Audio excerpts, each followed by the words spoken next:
সুধী দর্শক মণ্ডলী, শুভ সকাল। কেমন আছেন আপনারা? যুক্তরাষ্ট্রের অবস্থা এই মুহূর্তে করোনা পরিস্থিতি নিয়ে আমার মনে হয় যে সামাজিকভাবে নেইবারহুডগুলোতে অবস্থাটা আগের একটি সপ্তাহের তুলনায় বা 3টি সপ্তাহের তুলনায় এই মুহূর্তে সর্বোত্তম আমি বলবো। অর্থাৎ সাধারণ নেইবারহুডগুলোতে সংখ্যা মনে হচ্ছে কিছুটা স্থিতিশীল, যদিও হাসপাতালগুলো এখনও কম্প্যাক্ট জ্যাম প্যাক আছে, যার কারণে আমরা এখনও সেই কঠিন সংখ্যাগুলো প্রতিদিন শুনতে পাই বা বাড়ছে বলে মনে হচ্ছে। কিন্তু সত্যি বলতে আমাদের অবস্থা বেশ স্থিতিশীল এই মুহূর্তে, নিউ ইয়র্কের কথা বলছি। আর বাংলাদেশের যে পরিস্থিতি, এটি যুক্তরাষ্ট্রে ঠিক 1 মাস আগে যেমন ছিল ঠিক সেইভাবে এগুলো এগোচ্ছে। তো যাই হোক, আমি আজকের এই বিষয়টি সকালবেলার যে সেশনটি করি, আমি সাধারণত বাংলাদেশের মানুষগুলোর জন্য টার্গেট করে সাবজেক্টগুলো আমি সেট করি। তাই আজকের সাবজেক্ট আমি এনেছি করোনা, এক কথায় প্রাথমিক চিকিৎসা। অর্থাৎ অনেকেই বাংলাদেশের মানুষগুলো এখনও এটি সম্পর্কে জানেন না। তাই একটু দেখো, খাবার বোধহয় নিতে আসছেন। তাই অনেকে হয়তো এখনও সেই প্রশ্নগুলো করছেন, ভয়ে থাকছেন কি হবে না হবে এই জিনিসগুলো। তো এইটি নিয়ে আমি একটু রিক্যাপিচুলেট করতে চাই, যেন আপনারা এইটিকে আত্মস্থ করতে পারেন, ভয় না পান। এতদিন পরেও যুক্তরাষ্ট্রের মতো জায়গাতে অনেকেই খুব প্রিলিমিনারি প্রশ্ন করছেন, কি করব, ভয় পাচ্ছি শুরুতেই রোগের। তো এই জিনিসগুলো যদি একসাথে সেট করে দিই, তাহলে আমরা এই চিকিৎসার একটি বড় অংশ আমরা নিজেরাই ফেস করতে পারবো। তো আসুন এইখানে দেখে নিই আমরা কি করতে হবে সেইটি নিয়ে। আমার এখানে তো লাইভ আসছে না।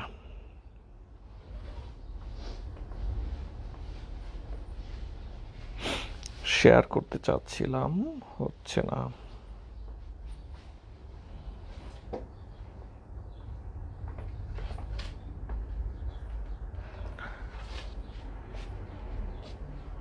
ঠিক আছে, এখন আসলো।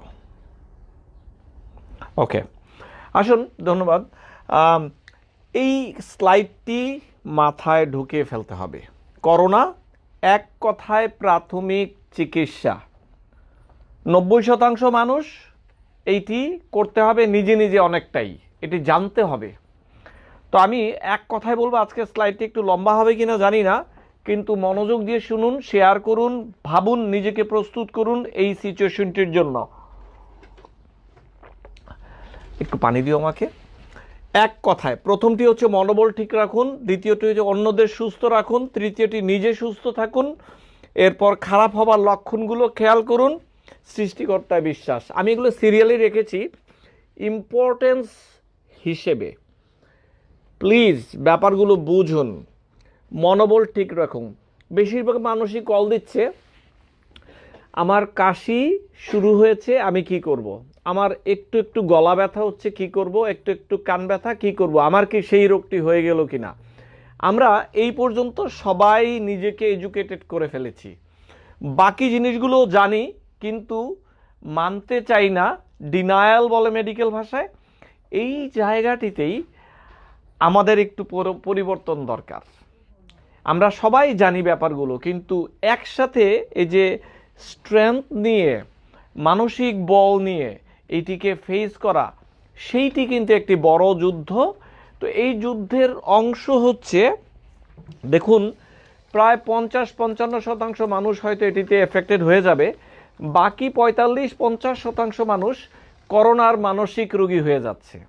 অর্থাৎ সবাই বলছে, আমার কি হবে, আমি কি মারা যাচ্ছি, আমি কি ধরা খেয়ে গেলাম।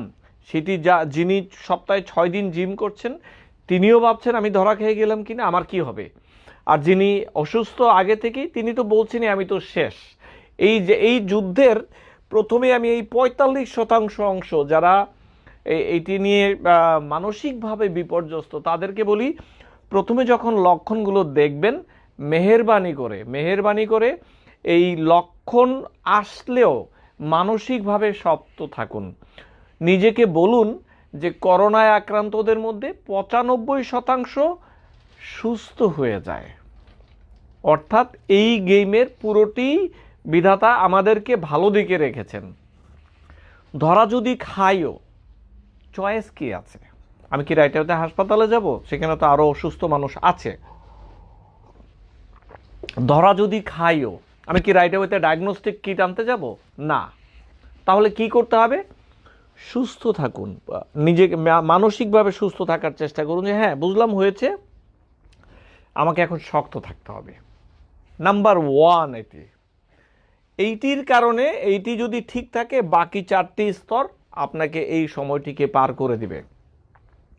ডায়াগনস্টিক কিট নিয়ে এখানে দেখুন এই 5টির মধ্যে কোথাও কিন্তু ডায়াগনস্টিক কিটের কোনো প্লেস নেই। কারণ কি?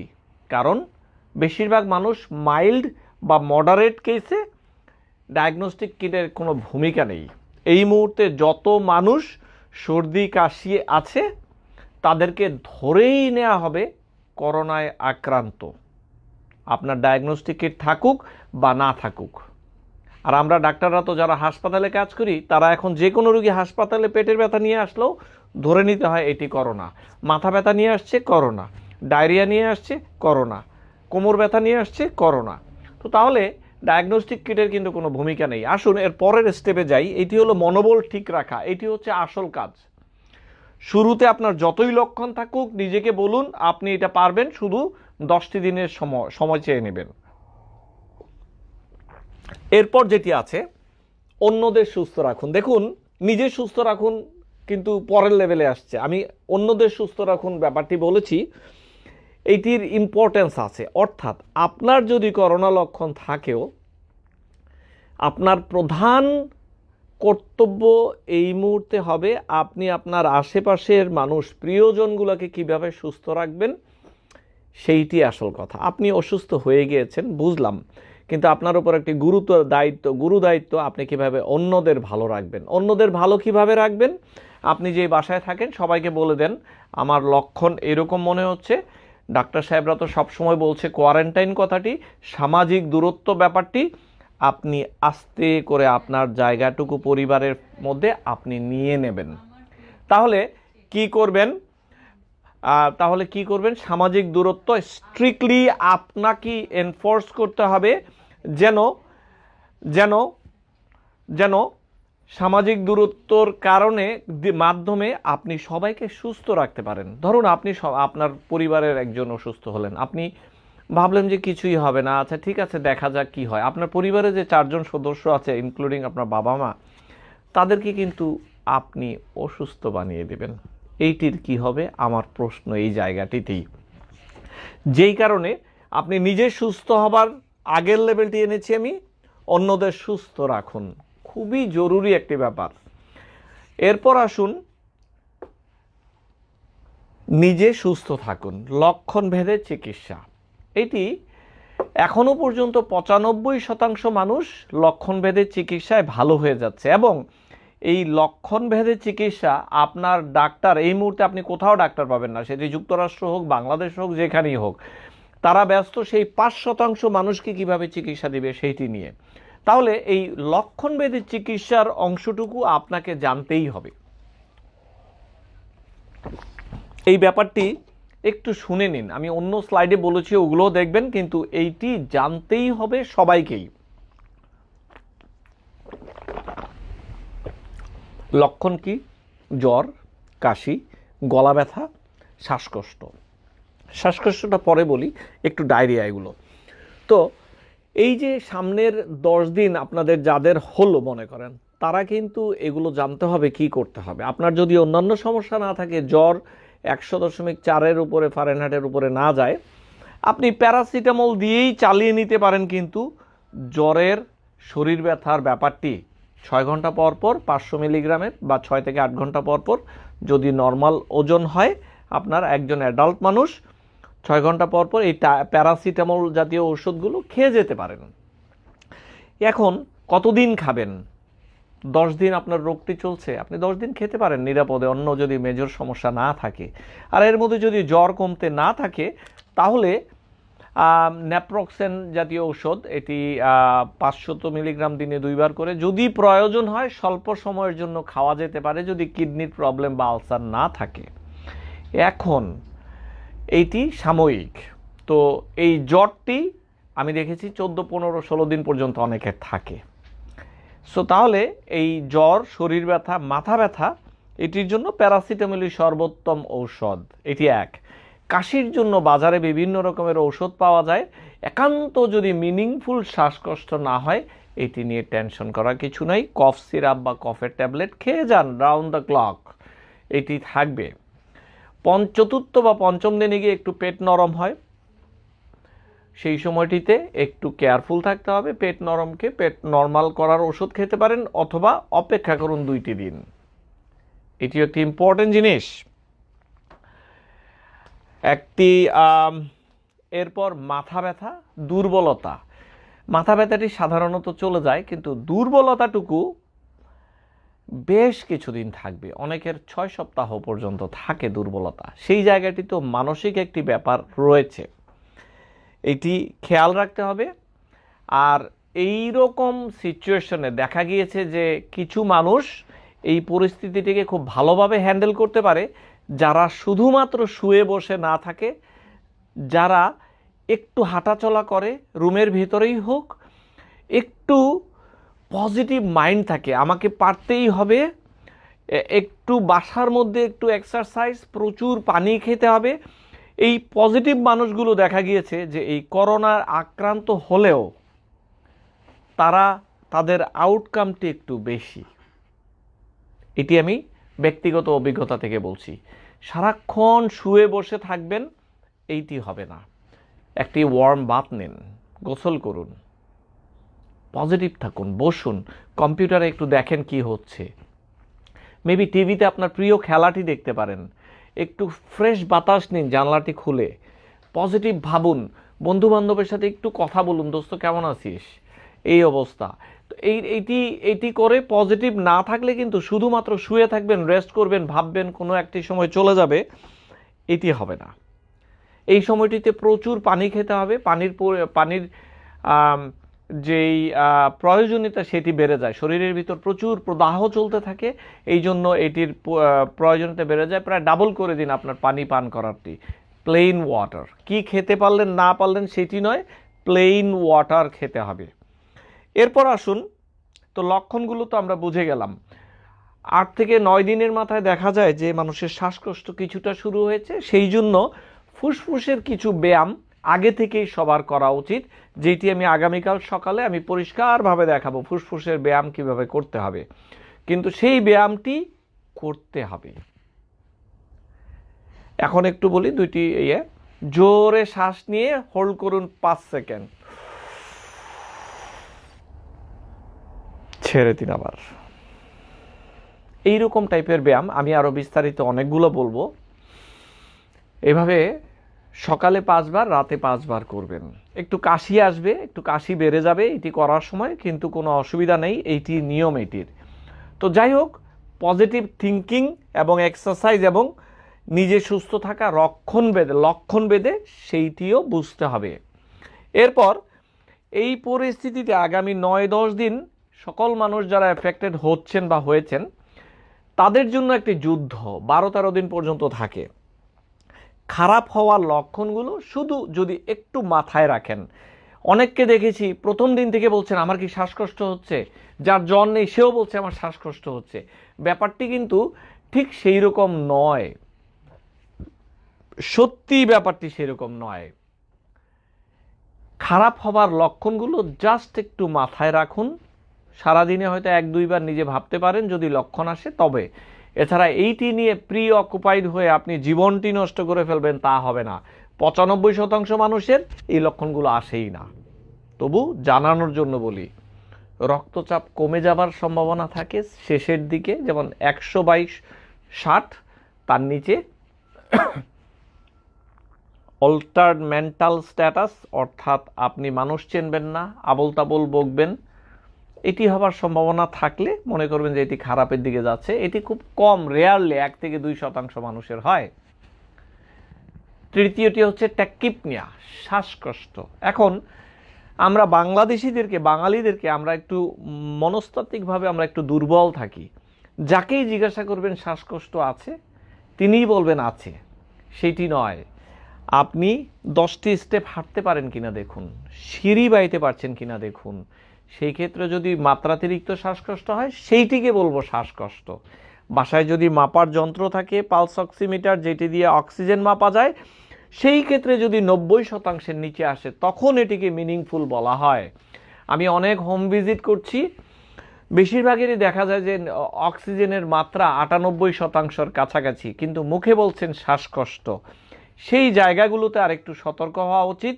সেখানে একটি মনের কম্পোনেন্ট আছে, সেই জায়গাটিতে শক্ত থাকতে হবে। আমি বারবার বলছি, এই যে 4 নম্বর পয়েন্টে খারাপ হবার লক্ষণগুলো, এগুলো শুধুমাত্র জানানোর জন্য জানানো। সারাদিন যে এটি নিয়ে বসে থাকবেন এটি হবে না। এটি হলে আপনি প্রথম যে মনোবল ঠিক রাখার যেই পয়েন্ট, এটিতে হেরে গেলেন। এখানে হারার কোনো সুযোগ নেই। এরপর আসুন সৃষ্টিকর্তায় বিশ্বাস। শুনুন, রোগটি আল্লাহ তাআলা দিয়েছেন, সর্বশক্তিমান যিনি, তিনি ভালো করবেন। তার নিজস্ব একটি প্ল্যান রয়েছে, এইটি ওনার নিজের দায়িত্ব। ওনার প্ল্যান মতোই আমরা আগাবো। আমরা যদি হাসপাতালে আইসিইউতে গিয়ে আগে থেকেও বসে থাকি, কোনো লাভ হবে না। খেলা যা প্ল্যান করার উনি করে রেখেছেন। আপনি যেই ধর্মে বিশ্বাস করুন সেইখানে আপনি ক্ষমা প্রার্থনা করুন, এই যেন এই রোগটি থেকে আপনি মুক্তি পান। এটি করতে হবে, তার উপর বিশ্বাস রাখতে হবে। আসুন আমি প্রথম থেকে আরেকটু বলি, তারপর কিছু প্রশ্নে যাব। করোনা এক কথায় প্রাথমিক চিকিৎসা, আজকের এই বক্তব্যটি বানিয়েছি। এই মুহূর্তে প্রচুর মানুষ বাংলাদেশে আক্রান্ত হচ্ছে। আপনারা নিজেরা রাস্তায় ছুটোছুটি না করে নিজেরা কিভাবে চিকিৎসা করতে পারবেন বা নিজেরা প্রাথমিক কাজগুলো করতে পারেন সেইটি করুন। এই মুহূর্তে মেহেরবানি করে 4 নাম্বার পয়েন্টটুকু না আসা পর্যন্ত নিজেরা বাসায় থেকে এই জিনিসগুলো চাইলে করা যেতে পারে। আমি বারবার এইটি বলতে চাই যে ছুটোছুটি করবেন না, মানসিকভাবে ভেঙে পড়বেন না। এই আজকের স্লাইডটি খুবই ইম্পর্টেন্ট, দেখুন আমরা চলুন জেনে নিই। মনোবল ঠিক রাখা, অন্যদের সুস্থ রাখুন, নিজে সুস্থ থাকুন। লক্ষণ ভেদে কী করতে হয়, খারাপ হওয়ার লক্ষণগুলো নজরে রাখুন এবং সৃষ্টিকর্তার উপর বিশ্বাস রাখুন। আশা করছি ভালো লেগেছে। কিছু প্রশ্নের উত্তর নেই, চলুন।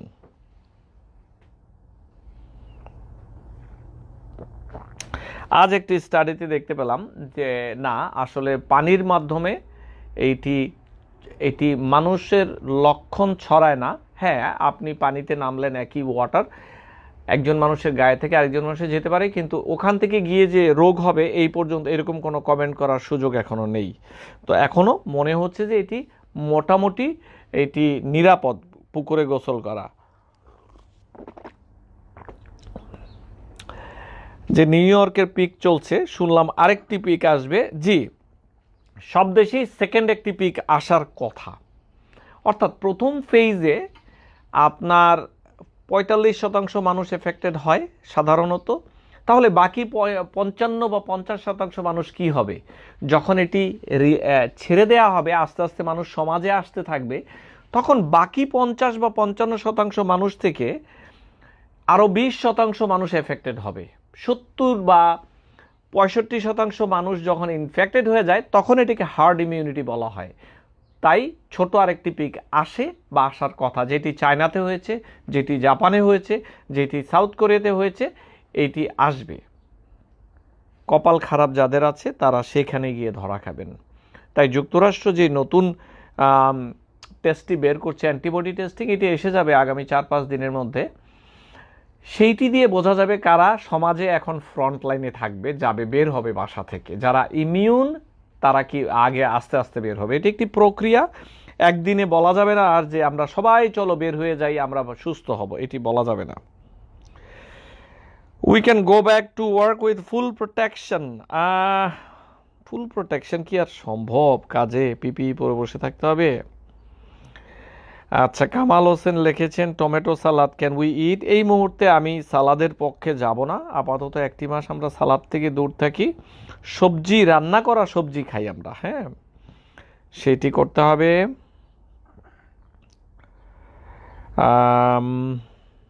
I want to talk with you but how and when. যদি আপনি নিউ ইয়র্কের হন আমাকে SMS করতে পারেন। যদি সত্যি প্রয়োজন হয় স্বাস্থ্য কারণে এবং আপনি নিজের ডাক্তার পাচ্ছেন না, আমাকে SMS করতে পারেন 718-844-3360, 718-844-3360। হাইড্রক্সিক্লোরোকুইন কতটা কার্যকর? এটি দেখুন, আমরা তো আশার বাণী খুঁজতে চাই সব সময়। বিজ্ঞানীরা এখনো কনভিন্সড হতে পারেনি এটিতে। প্রেসিডেন্ট ডোনাল্ড ট্রাম্প ছাড়া আর কেউ আসলে এখনো কনভিন্সড হয়নি। FDA অ্যাপ্রুভ করেছে জোরাজুরির পাল্লায় পড়ে, কিন্তু CDC বলছে না। আর আমরা যারা ডাক্তাররা বিজ্ঞানীরা মাঠে ঘাটে আছি তারা দিচ্ছি, যদি অ্যাভেলেবল থাকে মডারেট টু সিরিয়াস ডিজিজ, যদি কাজে লেগে যায়, না গেলেও নাই। তো কাজে না লাগলে আবার অনেক সময় দেখা যায় যে অনেকে মৃত্যুবরণ করছে এই ওষুধটি থেকে। তাই আমরা অতটা অপটিমিস্টিক নই সায়েন্টিস্টরা। অনেক সায়েন্টিস্ট বলবেন যে দাও না, কি হবে, ক্ষতি কি, কিছু একটা তো দিলাম। এখন এই কিছু একটা দিলামের উপর যারা বিশ্বাস করেন বিজ্ঞানীরা, তারা দিচ্ছেন। ব্যাপারটি এইটি। স্যার, তাহলে আপনি কি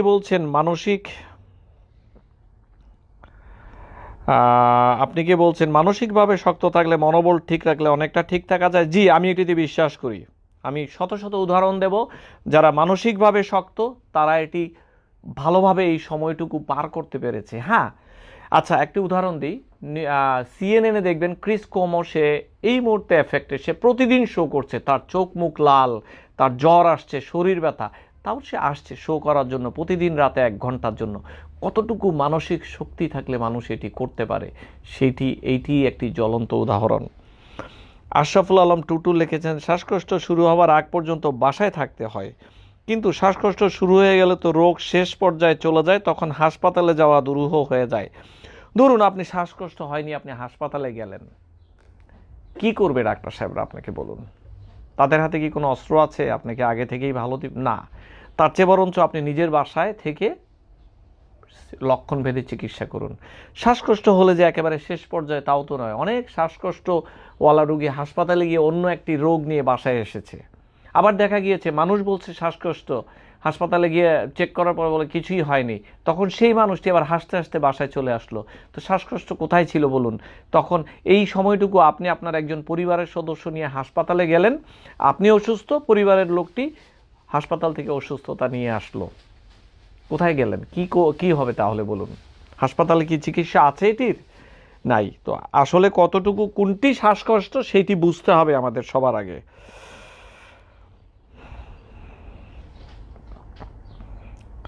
খুব সুন্দর প্রশ্ন করেছেন যদিও ভাই।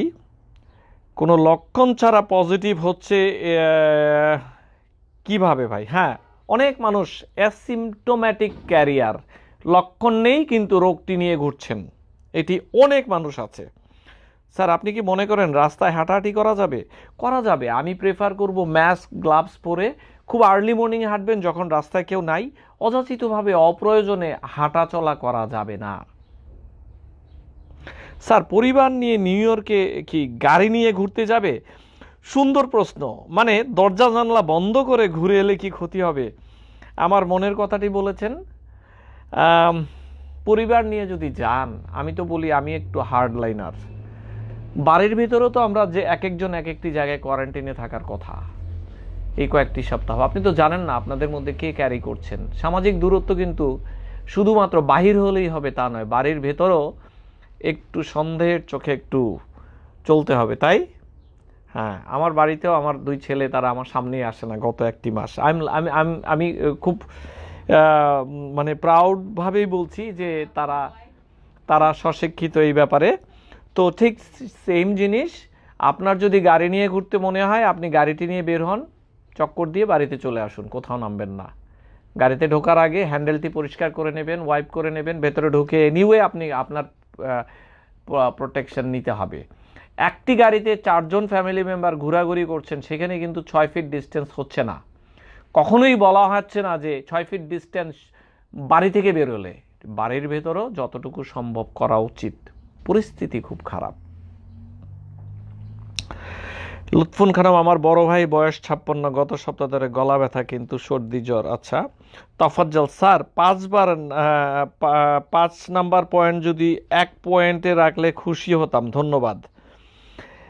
হ্যাঁ, আমি বিশ্বাস করি আপনার পয়েন্টটি খুবই জরুরি। 5 নাম্বার পয়েন্টটি 1 নাম্বারে রাখলে হবে কি, বাকি 4টি পয়েন্ট মানুষ বিশ্বাস করবে না। মানুষ বলবে আমি আমার বিধাতায় বিশ্বাস করি, আমি আমার আল্লাহতে বিশ্বাস করি, উনি আমাকে রক্ষা করবেন, বাকি কিছু লাগবে না। এইরকম একটি মেসেজ আমি বিজ্ঞানী হিসেবে দিতে চাইনি। হ্যাঁ, আর সেইটি দিলে হয়তো দেখা যাবে যে মানুষ ওইটির উপর ভরসা করে বাসায় বসে আছে, এটি ঠিক নয় হয়তো। তো আপনি, হ্যাঁ, খাবার দিয়ে দাও। দিয়ে দাও খাবার, হ্যাঁ। আচ্ছা, তারপর বাতাসের মাধ্যমে কি ছড়ায়? হ্যাঁ, এটি নিয়ে অনেক স্টাডি হচ্ছে, বলা হচ্ছে যে বাতাসে এটি বেশ কিছুক্ষণ বাঁচতে পারে। শিশু খাদ্য না বয়স্ক খাদ্য? দুটেই না? আচ্ছা, দিয়ে দাও, কোনো প্রশ্ন নাই। স্যার আপনি কি বলেন, বিষয়টি একটু পরিষ্কার করেন। একবার হলে কি করোনা আরেকবার হয়? দুই একটি স্টাডিতে অল্প কয়েকটি ঘটনা চায়নাতে এইটি দেখা দিয়েছে যে একই মানুষ দুবার ইনফেক্টেড হয়েছে। এখন এটি কি রিল্যাপস কিনা, অর্থাৎ আগের ইনফেকশন থেকে এটি হয়েছে কিনা সেটি শিওর না। আবার একদল বিজ্ঞানী বলছে আগের যে ইনফেকশন ছিল সেটি প্রমাণিত কিনা সেটি নিয়েও আমার প্রশ্ন আছে। তাই এখনো পর্যন্ত এটি শতাংশ হিসেবে বললে এই 1.5 কোটি মানুষ ইনফেক্টেড হয়েছে, সেইটির মধ্যে এইটি পড়বে বলে আমার মনে হয় না। আসুন পজিটিভ থাকি, এখনো পর্যন্ত একবার হলে বারবার হচ্ছে না। ওনাদেরকে বললো বাচ্চা কাচ্চা নিয়ে যেন বের না হয়। হ্যাঁ, ঠিক আছে, আয়সা বললেই হবে, আমরা খাওয়া দিয়ে দিব। হ্যাঁ, ধন্যবাদ। আচ্ছা, ওসমান বলেছেন মানুষের ত্বকে কত সময় থাকে? 6 থেকে 8 ঘন্টা। খুব খারাপ অবস্থা কি না? যুক্তরাষ্ট্রের অবস্থা এখন বেশ খানিকটা স্তুতি। অ্যাটলিস্ট নিউ ইয়র্কে আমি মনে করছি যে আমরা প্লেটোতে ঢুকে গিয়েছি, প্রথম পর্বে ঢুকে গিয়েছি। তো অনেক প্রশ্নের উত্তর দিলাম, অনেক লম্বা সময় হয়ে গেল। আশা করছি ভালো লেগেছে। আমি আপনাদের কাছে বিশেষভাবে অনুরোধ, এই মুহূর্তে এতটা নার্ভাস হওয়া যাবে না। এই যে 5টি পয়েন্ট বললাম, প্লিজ 5টি পয়েন্ট মুখস্থ রাখুন, নিজেরা বলুন নিজেদেরকে কিভাবে পরিবারকে রক্ষা করবেন। আর সবচেয়ে শেষ কথা, মেহেরবানি করে এই মুহূর্তটিতে বাহির হবেন না। প্রয়োজন বলেন আর অপ্রয়োজন বলেন, বাহির হওয়া যাবে না। কিভাবে ঘরের মধ্যে নিজেকে আটকে রাখবেন সেটি হচ্ছে এখনকার মেসেজ। দেখুন, বাংলাদেশে ভেন্টিলেটর কিন্তু তেমন নেই, তাই পরিস্থিতি যদি এর থেকে খারাপ হয় আমরা কিন্তু সইতে পারবো না। এটি একটি বড় মেসেজ। আমরা সবাই যারা ভাবছি নিজেরা ভালো হয়ে নিজেদের হবে না, তারাই ভুলটি করছেন। এটি করা যাবে না। আর আমি 2-1 দিনের মধ্যে একটি পর্ব নিয়ে আসব যে আপনার পাশের যিনি বুয়া, যিনি ড্রাইভার, যিনি কাজের লোক, যিনি সিকিউরিটি, আপনাদের আশেপাশে যারা আছে তাদের প্রোটেকশনের ব্যবস্থা করুন, তাদেরকে মাস্ক দিন। আপনি নিজে হয়তো হবে না, কিন্তু যিনি আপনার দরজায় খাবারটি নিয়ে গিয়েছেন তিনি একটি মাস্ক ছাড়া আসবেন, তিনি কিন্তু দিয়ে যেতে পারেন। সো তাদের প্রোটেকশনের ব্যবস্থা করুন। তারা কোনো বিপদে আছে কিনা একটু জিজ্ঞাসা করুন। ছোট্ট ছোট্ট জিনিস, আমরা তাহলে অবশ্যই এই বিপদ থেকে রক্ষা পেতে পারবো। আমি ইদানিং একটু কথা বেশি বলি, ক্ষমা প্রার্থী এই জন্য। আশা করছি ভালো লেগেছে। আজ রাতে আমরা একজন মনোবিজ্ঞানীকে নিয়ে লাইভে আসব। শিশুদের জন্য ব্যাপারটি, অনেক শিশুরা এই বিপদের সময় বিপদগ্রস্ত হয়ে যাচ্ছে মানসিকভাবে, সেইটি কিভাবে সামাল দিব সেটি নিয়ে আসব। সেই পর্যন্ত সুস্থ থাকুন সবাই, ভালো থাকুন। আমি যুক্তরাষ্ট্রের নিউ ইয়র্ক থেকে ডাক্তার ফেরদৌস খন্দকার বলছি। শেয়ার দিন।